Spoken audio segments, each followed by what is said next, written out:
자, 이 금융은 자금을 융통받는 것을 금융인데, 그래서 앞에 부동산이 붙었거든요. 그러니까 부동산 금융, 부동산을 대상으로 한다는 얘기죠.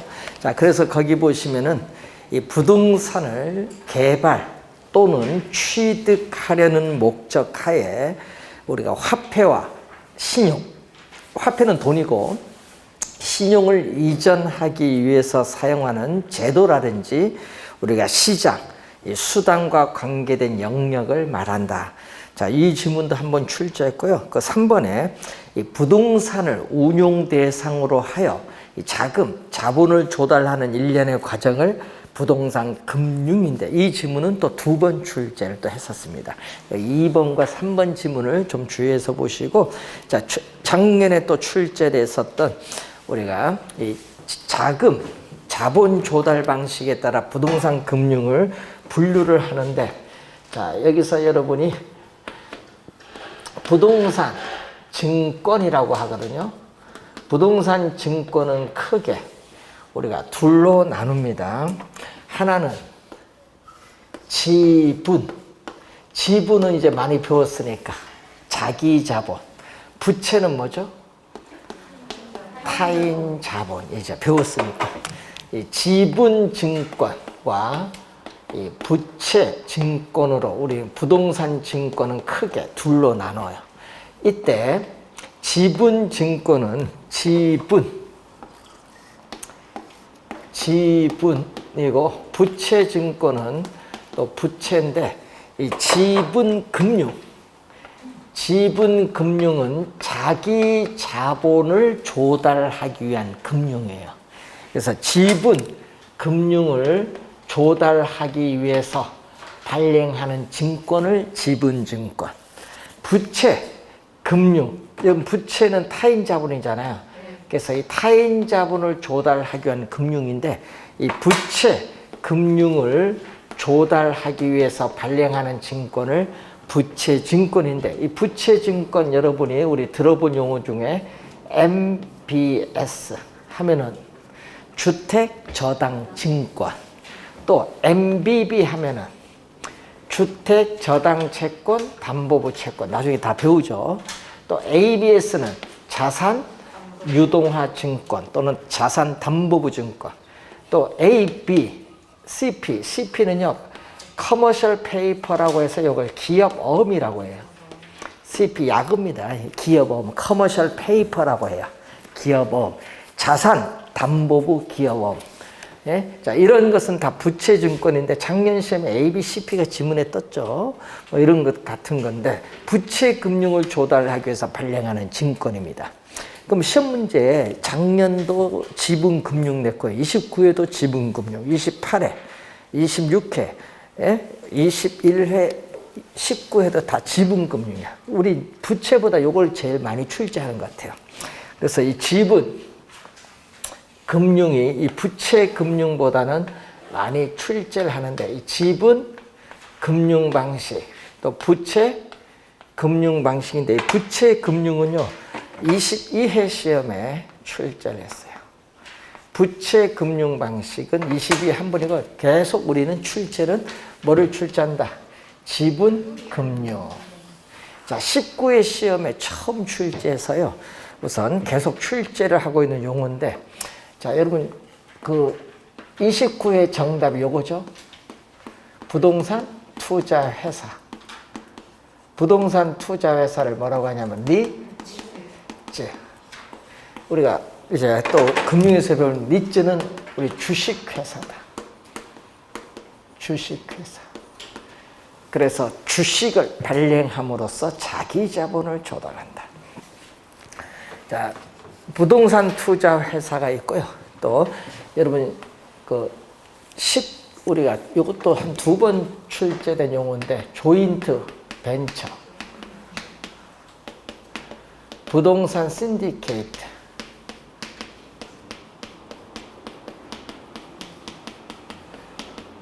라든지 또 자본시장 통합법이라고 하죠. 부동산 집합 투자기구, 부동산 집합 투자 기구를 여러분 귀에 익은 용어로 사용하면은 일명 부동산 펀드, 귀에 익은 용. 또 작년에 출제된 용어 중에 요거 출제했죠. 작년에 공모는 뭐죠? 공개 모집. 자, 여러분 주식 공모한다 얘기 많이 해요. 공개 모집. 공모에 의한 증자. 주식을 증가시키겠다. 요거 지분금융. 작년에 공모엔 증자가 또 시험 지문에 나왔어요. 자, 부채 금융 방식에서 부동산을 담보로 저당권을 설정해서 금융기관은 돈 빌리는 거. 금융기관은 또 돈을 빌리는 것을 뭐라고 하죠? 저당 금융이라고 해요. 그리고 우린 신탁. 자, 토지 소유자가 신탁을 설정해서 받은 수익증권을 금융기관에 담보로 제출해요. 담보로 제출해서 자금을 조달하는 신탁금융. 우리 담보 신탁. 자, 여러분 또 30회 시험에 또 나왔었죠. 담보 신탁. 담보 신탁 개념을 또 출제 정답으로 물었어요. 30회 시험에. 그리고 주택법에서 우리는 주택으로 상환받기로 뭐를 발행한다? 사채를 발행하죠. 사채, 회사의 채권을 발행하는 거. 그리고 작년에 또 출제했던 요거 출제했었죠. 작년에 또 프로젝트 파이낸싱에서 프로젝트 회사가 뭐를 발행한다? 회사에 또 채권을 발행함으로써 타인 자본을 조달하죠. 부채 금융 방식. 부채 금융 방식은요 22회 시험에 출제를 했고요. 그리고 최근에 19회, 21회, 25회, 28회, 29, 31회 6번 나왔네요. 이건 지분금융 방식은 6번 출제했어요. 또 중간에 한번 출제된 게 요걸 출제를 한번 했었거든요. 뭐를 출제했냐면 24회 시험에 매자닝 금융이라는 용어를 한번 출제했어요. 24회 시험에. 매자닝이라는 용어는요. 이탈리아어입니다. 그래서 우리 오페라 하우스 가시면은 1층, 2층이 있는데 그 중간에 있는 라운지를 매자닝이라고 해요. 라운지 중간. 그런 의미에서 요거는 뭐의 중간이냐면은 내 돈, 지분과 남의 돈, 부채의 중간 성격을 가진다. 중간. 그래서 중간 성격을 가진 대표적인 게 뭐가 나오죠? 전환사채. 일정 기간 조건 하에서 회사의 채권을 뭘로? 주식 지분으로 전환할 수 있는 사채. 대기업 상속에 많이 사용하죠. 그리고 24회 정답이 신주 인수권부 사채인데 일정 기간 조건 하에서 미리 약정한 가격으로 어떻게 돼? 신주를 인수할 수 있는 권리가 부여된 사채가 있어요. 신주 인수권부 사채 같은 거. 이것도 매자닝 금융이고 또 우리 주식에 보면요. 보통주도 있고 우선주도 있는데 배당의 우선순위가 빠른 주식이 우선주거든요. 우선주라든지 또 후순위 대출이라는 게 있어요. 후순위 대출. 이런 것은 다 뭐다? 매자닝 우리가 금융이 돼요. 그래서 우리 우선순위가 후순위니까 우리가 대출을 받을 때 우리가 돈을 갚아야 되죠. 그러니까 채무 상환을 할 때 우리는 변제의 우선순위가 다른 모든 대출이나 특정 대출에 비해서 뒤에 하위, 후순위니까 하위에 후순위, 뒤에 놓이는 조건의 대출을 얘기하죠. 자, 이런 건 전부 뭐냐? 매자닝 금융입니다. 그러니까 여러분 귀에 익은 것은요. 전환사채, 신주, 인수권부 사채 이 두 가지가 귀에 많이 익죠. 뉴스에도 많이 나오고. 자, 그리고 이제 넘어가서 여러분 교재 310페이지 보시면은 주택 금융이 나오죠. 자, 주택. 우리 부동산 금융의 거의 대부분을 차지하는 게 무슨 금융? 주택 금융. 부동산 금융의 대표적이죠. 우리 주택 수요자. 자, 여러분 주택을 사고자 하는 수요자에게 주택을 구입을 할 수 있는 자금 또는 주택을 개량할 수 있는 자금을 융통해 주는 것을 주택 뭐라고 하죠? 소비금융. 자, 여러분 신용을 담보로 대출 안 해줘요. 주택 담보는 항상 주택을 뭘로? 담보로. 그러니까 요거는 누가? 수요자에게 자금을 대출해 주잖아요. 그러니까 수요자가 자금을 융통하는 수단. 대표적으로 우리나라 예를 들면 어떤 게 있을까요? 우리는 한국주택금융공사의 보금자리론. 대표적인 수요자 금융입니다. 그리고 주택 건설업체인 공급자. 자, 주택 건설업체인 공급자에게 자금을 융통해 주는 것은요. 주택 뭐라고 하냐면 개발금융이에요. 여기는 주택 무슨 금융? 개발금융.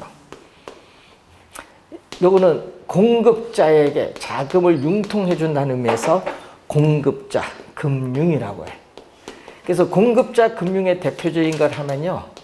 프로젝트 파이낸싱이라든지 건설회사에 자금을 융통해 주는 건축대부 이런 것은 공급자 금융의 대표적이다. 그래서 주택금융은 주택소비금융, 개발금융 크게 둘로 나누어 볼 수 있다.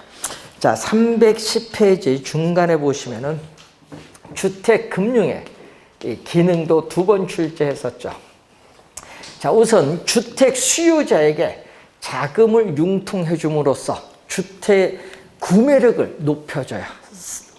그러면은 구매력이 높아지면은 주택을 사고자 하는 수요가 증가하기 때문에 주택 거래를 활성화시켜주는 기능을 가지고 있습니다.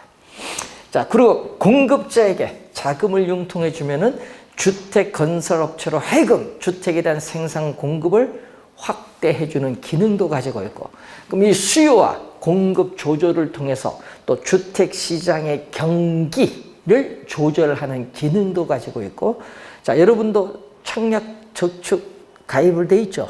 주택 청약 종합저축 가입 유도하면서 주택 자금을 조성하는 기능도 가지고 있고, 자, 여러분 전세 살고 있는 분들에게 자금을 융통해 주면서 어떻게 돼요? 주택 사라고 할 수 있죠. 그래서 자가 주택 소유 비중을 확대해 주는 기능도 가지고 있고, 또 주택 없는 무주택 서민에게 자금을 융통해 줌으로써 또 뭐를 주거 안정 기능을 가지고 있다. 주거 안정의 기능. 여러분 저소득층을 대상으로 하는 용어가 뭔지 아세요? 저소득층을 대상으로 하는 용어는 주택 소요라고 해. 소요. 나중에 문제 풀다 보면 소요가 나오는데 영어에 이 니츠라는 영어 단어를 번역을 소요로 번역했거든요. 이 주택 소요를 뭘로? 주택 수요로 바꿔야 되겠다. 수요는요, demand라는 영어 단어. 수요, demand. 근데 문제는 요거는 중상층 이상이야, 수요는. 다르죠? 예? 예?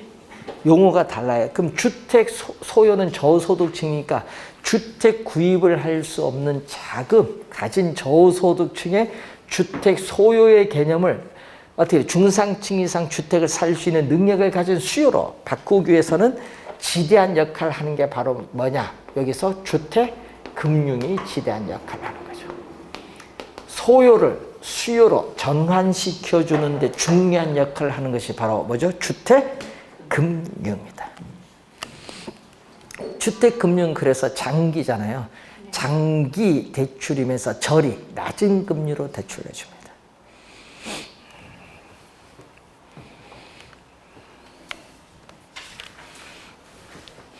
자, 여러분 교재로 이제 넘어가서 312페이지 밑에 보시면은 차입자는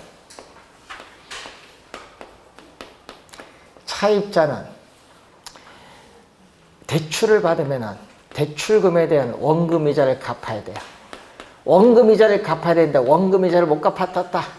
이걸 채무 불이행이라고 해요. 자, 그럼 맨 밑에 채무 불이행 위험이라 나온 거죠. 이 차입자가 원리금에 대한 채무를 상환을 해야 되는데 이걸 못 한다는 얘기죠. 이행하지 않았을 경우에 발생하는 위험을 채무 불이행 위험입니다. 이러면 차입자가 돈을 빌려갔어요. 돈을 빌려가서 갚을 때 갚을 수도 있고 안 갚을 수도 결정은 누가 하는 거야? 차입자가 하는 거예요. 근데 그 위험은 부실 채권이 발생할 거 아니야. 그 위험은 대출자가 안게 되죠. 채무 불이행에 따른 위험은 뭐? 대출자가 안게 된다. 채무 불이행에 따른 위험은 대출자가 안게 된다. 자, 여러분 또 시장 이자율이 지속적으로 상환해서 대출 이자율이 상당히 높으면요. 차입자는 만기가 되기 전에 뭐 한다? 조기 상환해요. 그럼 조기 상환을 하면은 대출자는 높은 이자를 받게 될 기회를 상실하게 되는 조기 상환에 따른 위험은 누가? 대출자가 안는다. 그래서 이 위험은요, 대출자인 금융기관이 안게 되는 위험이에요. 조기 상환이나 채무 불이행은 누가 결정하는 거? 차입자가 결정한다. 뒤에 가면 또 유동성 위험 배울 텐데, 여러분이 이 금융기관이 주택저당채권을 매각을 해서 현금화를 했는데 이 현금화가 어려운 위험이 유동성 위험이에요. 그것은 이따 저당에 유동하면서 한번 또 배우도록 하겠습니다. 자, 여러분 교재에 관련해서 이자율 결정구조 315페이지 중간 박스 한번 보십시오. 중간에 수식이 하나 나와 있어요. 자, 대출자인 금융기관이 정하는 수익률로서 명목, 여러분 은행 밖에 몇 프로 나와 있거든요. 이게 명목상의 금리야. 대출 이자율은 세 가지로 구성됐습니다. 시장의 실질 이자율에다가 차입자의 신용에 따른 위험에 대한 대가에다가 인플레이션이 예상되는 경우에는 예상 인플레이션율, 요 세 가지를 대준 게 바로 뭐다? 대출 이자율이다. 이자율 결정하는 요소. 그러면 신용도가 안 좋으면요, 대출 금리가 오르죠. 예? 위험에 대한 대가가 오르니까 대출 금리도 오르는 겁니다. 요즘에 시장의 실질 이자율이 오르고 있죠. 그러니까 요즘 시장의 실질 이자율이 우리가 오르고 있다 보니까 뭐도 오르고 있다? 대출 금리도 지금 오르고 있는 추세입니다. 예? 지금 인플레이션은 아직 그리 많이 되는 건 아닌데 인플레이션이 또 발생하면요, 돈의 가치가 떨어지니까 금융기관은 또 대출금리 인상을 또 시켜요. 그래서 아직 그까지는 지금 인플레이션은 지금 많이 발생하지 않으니까 별 문제 아닌데 이것도 나중에 심각합니다. 외국에서는. 자, 그러면은 이제 관련해서 317페이지로 가시면은 우리 이자율은 크게 두 가지가 있어요. 고정금리, 변동금리 두 가지가 있는데, 그래서 이 고정금리, 저당 대출을 보면은, 자, 여러분 고정금리는 뭐죠? 대출 실행 시점에 약정한 금리가 대출 중간에 안 변해요. 만기까지 어떻게 돼요? 그 금리가 그대로 고정이 돼 있어요. 고정금리 대출, 우리나라 대표적으로 대출 실행일부터 만기까지 고정금리 대표적인 상품이 한국주택금융공사의 보금자리론. 그게 약 9% 정도밖에 안 돼요. 자, 이 고정금리 대출에서 시장 이자율이 지속적으로 상승해서 고정금리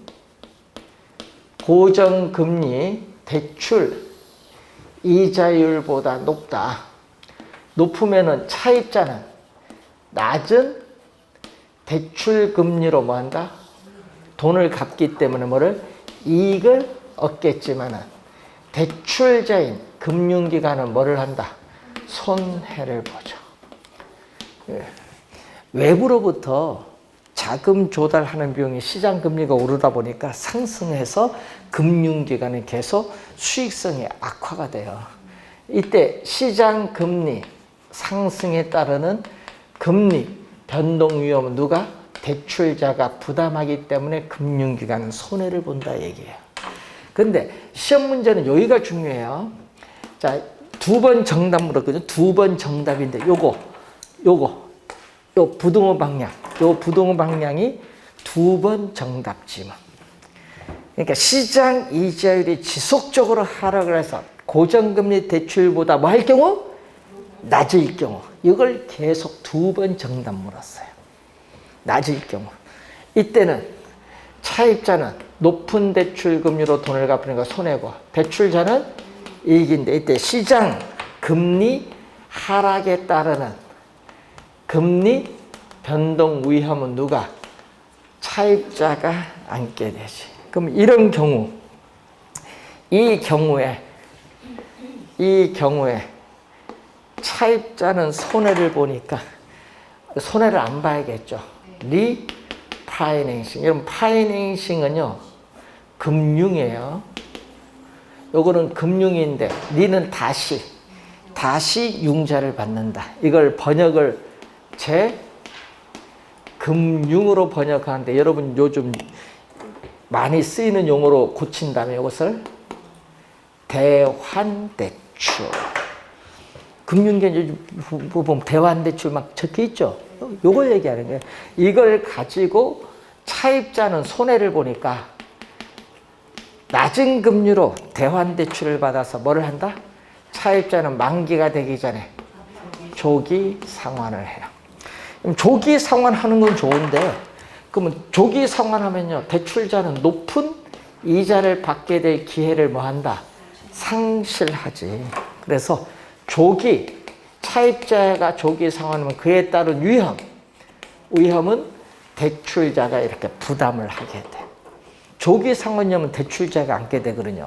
그럼 이 위험에 대처를 해야 되겠다. 금융기관은.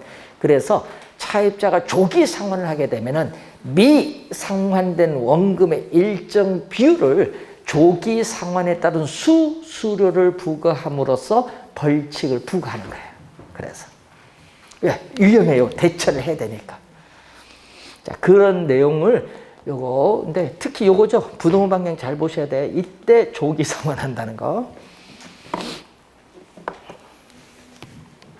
자, 고정금리 대출에서는 그 주의해 두시고. 자, 우리나라 주택담보대출의 약 91%를 차지하는 또 변동금리 대출.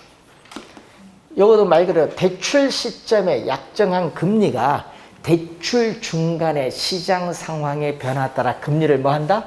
변동시킬 수 있는 대출을 얘기한다. 그래서 대출 금리는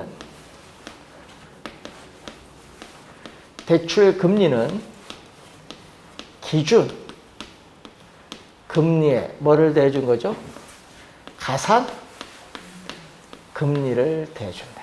기준 금리에 가산 금리를 대준다. 가산 금리는 여러분 차입자의 은행의 거래 실적, 연체 실적, 뭐 월급 자동 이체하고 있느냐, 뭐 차입자에 뭐가 관련이 있다?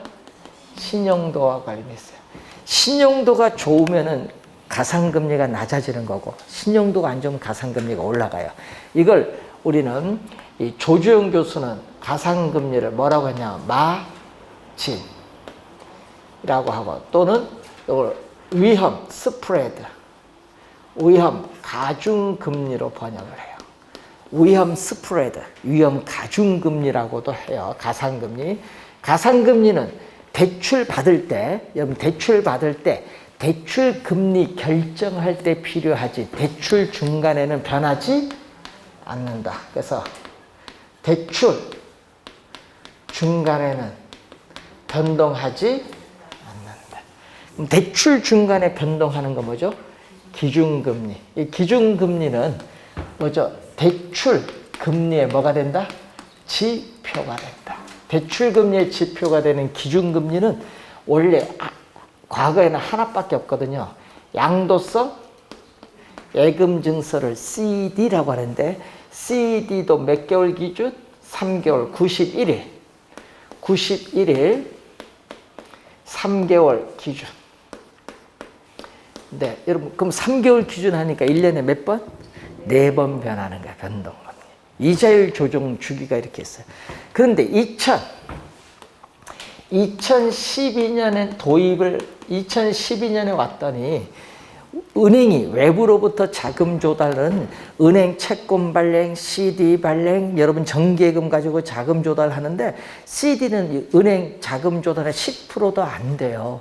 이걸 가지고 1,500조가 넘는 가계 부채에 기준금리로 삼는 데 문제가 있다. 즉 외부로부터 자금 조달하는 비용을 제대로 반영하지 못한다는 얘기예요. 그래서 2012년 말에 도입을 한 게 있어요. 그 자금, 은행이 외부로부터 자금 조달하는 비용을 가중치로 평균해서 나타난 자금 조달 비용 지수를 도입을 하는 거죠. 이것을 우리는 코픽스인데 여기에 몇 개월? 요즘 보니까 6개월짜리가 요즘 은행에 고시돼 있대요. 6개월에서 1년 사이인데 그래서 이렇게 도입이 2012년 말에 도입이 됐다. 그러면 여기 오르면 어떻게 돼? 최근에 CD 금리 코픽스가 오르니까 기준 금리가 오르면서 뭐가 오르고 있다? 대출 금리가 오른 거죠. 자, 코픽스나 CD 금리가 하락하면 기준 금리도 하락을 해서 뭐도 하락? 대출 금리로 하다. 그럼 대출 중간에 변동을 하는 건 뭐가 변동한다? 기준 금리가 변동한다. 기준이 들어갔다고 해서 기준 금리가 변동 안 한다고 오해를 해요. 대출 중간에 변화를 하는 것은 뭐가? 기준 금리가 변화를 한다. 자, 또 시험 문제 또 많이 나오는 게 있어요. 대출 실행 시점. 자, 대출 실행 시점에 또 시험에 많이 나오는 건 요거 초기 이자율. 대출 받는 시점에서의 초기 이자율을 보면은 변동 금리 대출과 고정금리 대출에서 어디가 더 낮아요? 고정금리 대출보다는 뭐가 더 낮다? 변동금리 대출이 더 낮지. 낮은 이유는 뭘까요? 변동금리 대출이 초기 이자율이 낮은 이유. 낮은 이유는 차입자, 주택, 수요자인 차입자가 금리 변동에 따른 위험을 부담을 해요. 금리 변동에 따른 위험을 뭐 하기 때문에? 부담하기 때문에. 금리 변동에 따른 위험을 부담하기 때문에 그렇다. 자, 그러면 우리가 이자율 조정 주기란 게 있어요. 자, 이자율 조정 주기가 뭐 할수록 짧을수록 지금 여기서 지금 3개월인데 뭐 3개월은 뭐 2개월, 1개월 이렇게 짧아지면은 이 차입자와 대출자 사이에 어떻게 되냐? 자, 여러분 투자론에서도 배웠는데 물가가 지속적으로 상승하는 인플레이션이 발생하면은 화폐 가치가 하락을 하기 때문에 금융기관은 손해를 봐요. 손해를 보니까 금융기관은 뭐를 해야 돼? 변동금리 대출에서 대출금리를 올려야지. 대출금리를 올려서 금리 변동에 따른 위험, 대출 금리를 인상시켜서 금리 변동에 따른 위험은 대출자는 차입자에게 신속하게 떠넘겨 전가를 시킴으로써 차입자는 뭐다? 불리하고 대출자는 뭐다? 유리하다. 전가를 시켜버린 거. 이걸 우리 투자론에서 인플레이션 위험이라고 배웠죠. 그래서 인플레이션 위험이잖아요.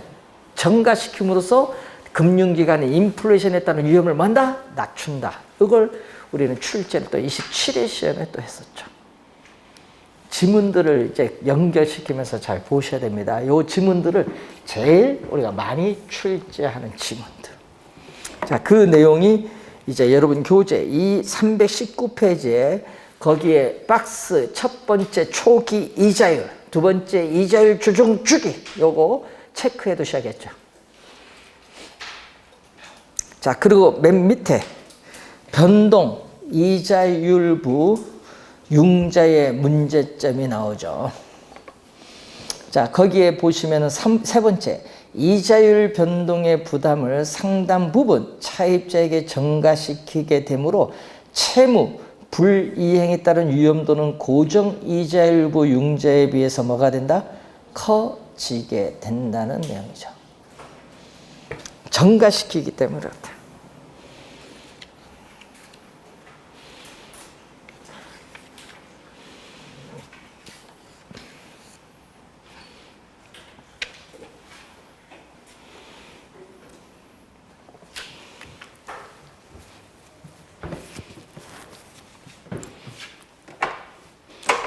자, 여러분 이제 보통 두 문제 낼 수도 있거든요.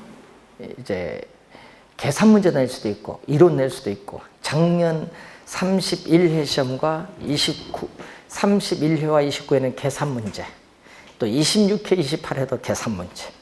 그리고 중간중간 이제 이론도 우리가 묻는 게 대출 상환 방식. 원래 출제 또 반드시 하는데 321페이지에 맨 밑에 대출 상환 방식 원래 반드시 또 출제가 되는 내용입니다.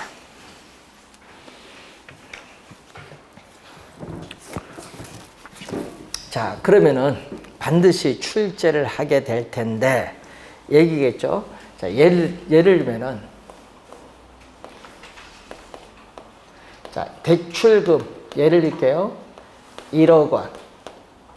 대출 기간은 저당 기간, 융자 기간, 만기를 얘기하죠. 10년. 예? 그리고 이자율, 연 이자율은 5%로 써보죠. 고정 금리다. 자, 이런 조건 하에 다른 것은 변화가 없다. 자, 이때 원금 균등 상환 방식. 자, 원금을 뭐죠? 균등하게 상환하는 방식. 약어로 CAM이라고 해요. 자, 그러면은 매년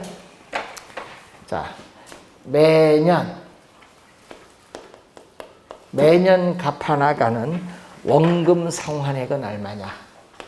자, 매년 갚아나가는 원금 상환액 얼마냐?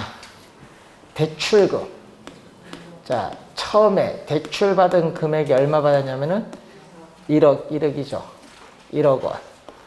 대출기간, 만기. 대출기간으로 나눈 거죠. 10년. 그래서 이렇게 처음에 대출받은 금액을 이렇게 대출기간 만기로 나눈 이게 바로 원금이죠. 그럼 1회차에 얼마? 1,000만 원. 2회차에도 1,000만 원. 이렇게 가요. 그래서 마지막 10회차에도 얼마? 1,000만 원. 여기서 중요한 것은요. 이렇게 매 기간 갚아나가는 원금 상환액이 1,000만 원으로 동일하다. 이것을 원금 균등 분할 상환. 그럼 1억의 반, 여러분 1억 원의 반, 5천만 원 갚는데 몇 년 걸려요? 5년이죠. 예.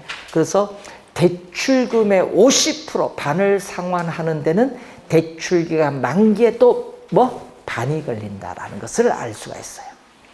자, 이자는 어떻게 구하냐? 이자는 또 매 기간 말 융자 잔고. 융자 잔고는 미상환된 원금. 미상환된 원금에 뭐를 곱해주면? 이자율.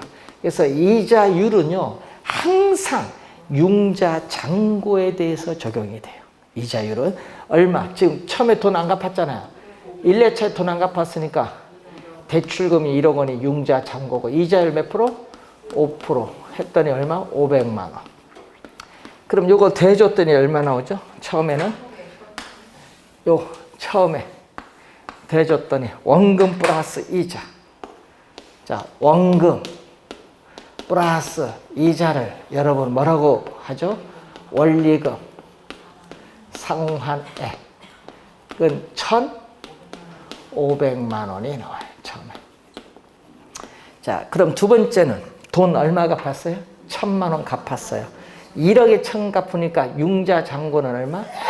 이제 9천만 원. 융자 잔고 9천만 원에 연 이자율 5% 곱해줬더니 450만 원 합쳤더니 1,450. 50만 원 줄어들었죠. 그러면 얼마? 8천이니까 8천에 5%하면 400. 그건 1,400. 그러니까 50만 원씩 이자가 줄어들듯이 원리금도 50만 원씩 줄어들어요. 왜? 원금은 변화가 없으니까. 그래서 이런 형태로 가는 거예요. 원금은 만기까지 계속 얼마? 1,000만 원씩 갚죠. 만기까지 1,000만 원 똑같지 뭐. 갚는 금액이 똑같으니까 원금 상환 곡선은 뭐가 돼요? 수평선. 원금 상환 곡선은 수평선이에요. 그럼 이자는 처음에 이자가 얼마? 처음에 이자 500. 두 번째 450, 400. 일정 금액 얼마씩? 일정 금액 50만 원씩 줄잖아요. 그러니까 일정 금액 50만 원씩 주니까 이자는 우하향하는 직선. 이자는 뭐다? 우하향하는 직선. 이렇게 그림이.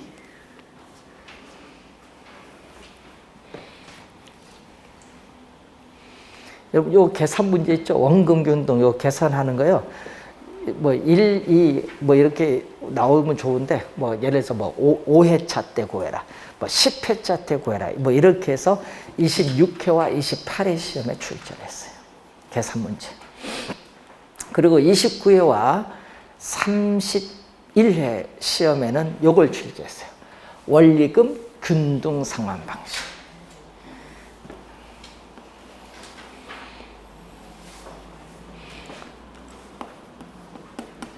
원리금 상환액. 자, 처음에 얼마죠? 여기서 1,500, 1,450, 1,400, 1,400, 50만 원씩 점점 줄어들죠? 이렇게 우하향한 또 직선의 형태로 가는 거예요. CAM. 원금 균등 분할 상환. 자, 그럼 여기는 뭐죠? 대출 잔액. 대출 잔액을 융자, 잔고, 미상환된 원금인데 요거는 대출금을 나타내죠. 자, 여러분 처음에 얼마 받았어요? 0은 대출 실행 시점에 1억. 1회차에 돈 1,000만 원 갚았으니까 융자 잔고 얼마? 9천만 원. 그 다음에 얼마? 8천만 원. 만기 되면 돈 다 갚았어. 만기 되면은 돈 다 갚았어요. 미상환된 원금 없어. 이렇게 우하향. 일정 금액 1,000만 원씩 줄어드니까 우하향하는 뭐? 직선의 형태로 가는 게 CAM. 자, 요 그림입니다. 자, 여기서 이제 가죠. 만기까지 대출 기간 내내 동일한 원리금을 상환해 나가는 방식을 우리 뭐라고 하죠? 원리금을 균등하게 뭔다? 상환하는 방식이다. 이것을 우리는 CPM이다. 자, 그래서 이것은 이렇게 가겠죠?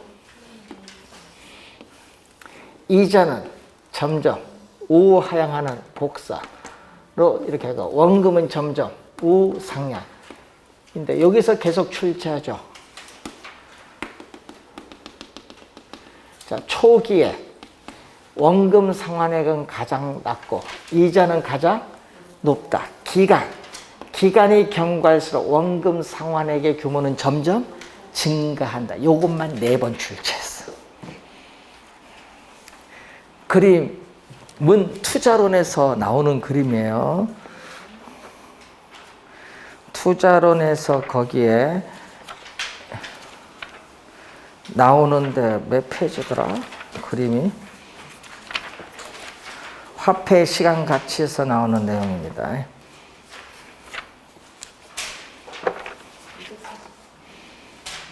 그림이 교재에 있어요. 258페이지에 나와 있어요. 그림은. 258페이지에 그림은 나와 있어요. 자, 여기서 만기. 여러분, 요거 만기에 얼마? 만기의 약. 원금 균등과 다릅니다. 만기의 약 3분의 2.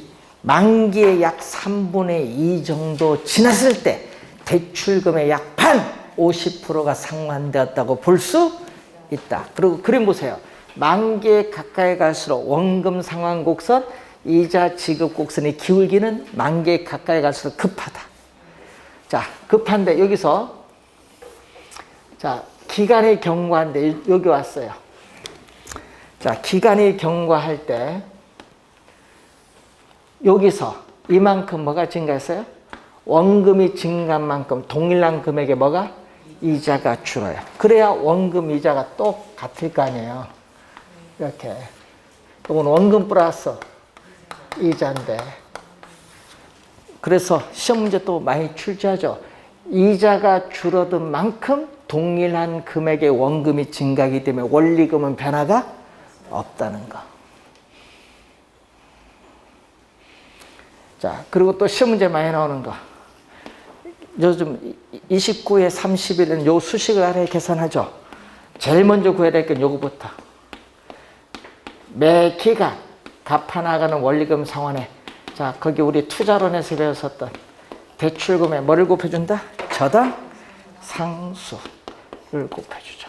요것부터 먼저 구해야 돼요.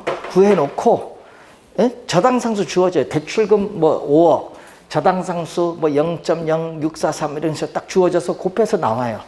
나왔을 때 이제 그 다음에 1회차에 뭐부터 구해야 된다? 이자부터 먼저 구해야 돼. 이자는 항상 아까도 얘기했지만 융자, 잔고, 미상환된 원금에 뭐를 곱한다? 이자율을 곱해서 이자를 먼저 구해.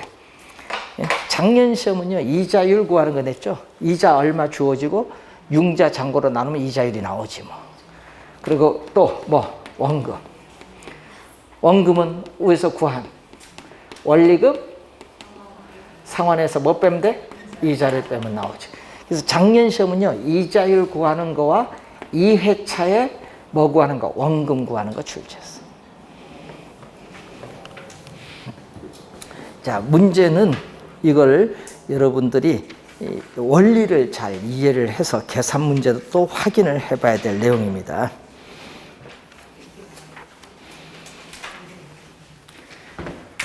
자, 그러면 융자, 여기서는 어떻게 돼?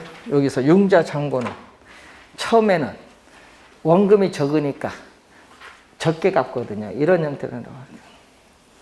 여기에 C, P, A.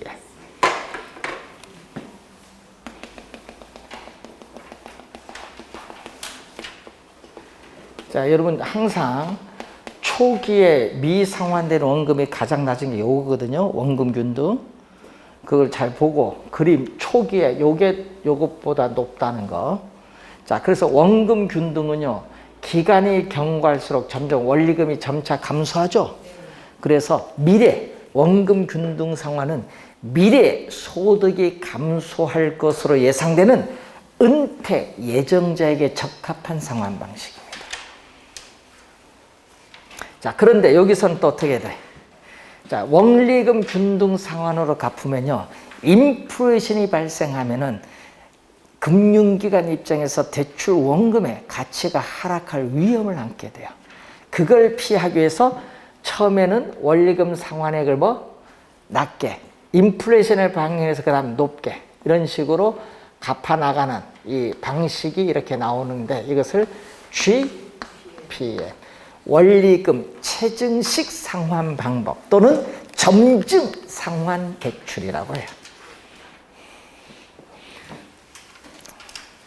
그래서 이 GPM은요, 미래에 소득이 증가할 것으로 예상되는 젊은 소득 부부 계층이나 주택 보유 예정 기간이 짧은 사람에게 유리하다. 왜? 처음에 5년 동안은 금액이 원리금 균등보다 낮으니까. 그래서 GPM은요, 어떤 문제가 있냐 하면요, 초기에 GPM은요, 원리금 상환액이 이자에도 못 미쳐. 이자가 100만 원인데 여기 20만 원, 상당히 낮게 갚잖아요. 그럼 얼마 차이? 80만 원도 이자를 더 못 주는 거예요. 그것을 어디에 더해버려? 처음에 대출 받은 금액에 80만 원을 더해버려. 더해버렸더니 뭐가 더 많아진다? 융자, 잔고가 대출금보다 더 큰 처음에 마이너스 부의 상환이 나타납니다. 그래서 이런 형태죠. 초기에 이렇게 되다 보니까 요 선이 대출받은 금액을 나타내는 선인데 이렇게 융자 잔고가 한 5년 차까지는요. 5년 차까지는 대출금보다 더 높게 나타나요. 이런 형태, 이런 형태로 내려가. 이게 바로 뭐죠? GPM. 자, 여기서 주의해야 될 거는 GPM은 융자 잔고가 증가하다가 뭐 한다? 감소합니다. 그러니까 시험 문제는요. GPM은 융자 잔고가 지속적으로 감소한다? 그럼 틀린 거예요. 지속적으로 감소한다 하면 안 되지. 증가하다가 뭐? 감소한다. 그림 보면은. 자, 그럼 시험 문제 많이 나오는 거. 여기서 중간에 조기 상환한다. 여러분, 만기가 되기 전에 조기 상환했을 때 미상환된 원금이 가장 작은 거 어느 거? 가장 작은 거. 원금 균등 상환 방식. 요거 시험 문제의 5번 출제였어. 조기에 상환할 때 미상환된 원금이 가장 작은 거? 원금 균등 분할 상환. 요것도 많이 내죠. 초기에 원리금 상환액이 가장 많은 거는 원금 균등. 가장 적은 거 뭐죠? GP에.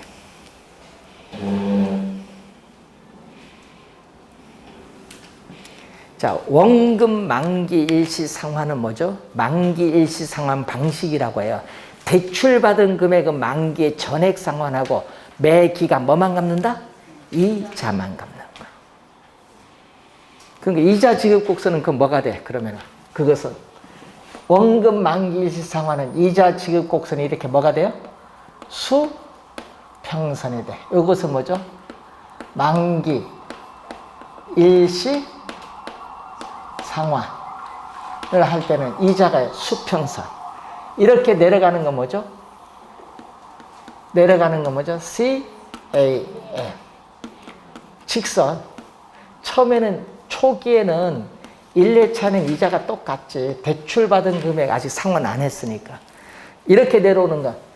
이렇게 내려오는 건 뭐? 요거는 원리금 균등 상환. 그럼 이자가 어디가 많이 갚아? 전체 기간 동안 이자를 제일 적게 갚는 것은 CAM. 그 다음에 뭐? CPM. 제일 많이 갚는 거. 만기 일시 상환. 대출 받은 금액 안 갚고 만기에 전액 갚으니까. 자, 이 내용을 이해를 해 두시면 됩니다. 하여튼 이론도 출제를 많이 하지만은 계산 문제도 많이 출제를 합니다. 자, 이렇게 해서 여러분 교재 328페이지까지 우선 설명했는데 원래 대출 상환 방식, 원리금 균등, 원금 균등, 원리금 차증식 반드시 공부하고 들어가셔야 돼요. 이론도 출제할 수도 있고 계산 문제 출제할 수도 있고. 계산 문제는 2가지밖에 없잖아. 원금 균등 아니면 원리금 균등. 한번 확인해 두시고 329페이지 잠시 쉬고 설명하도록 하겠습니다.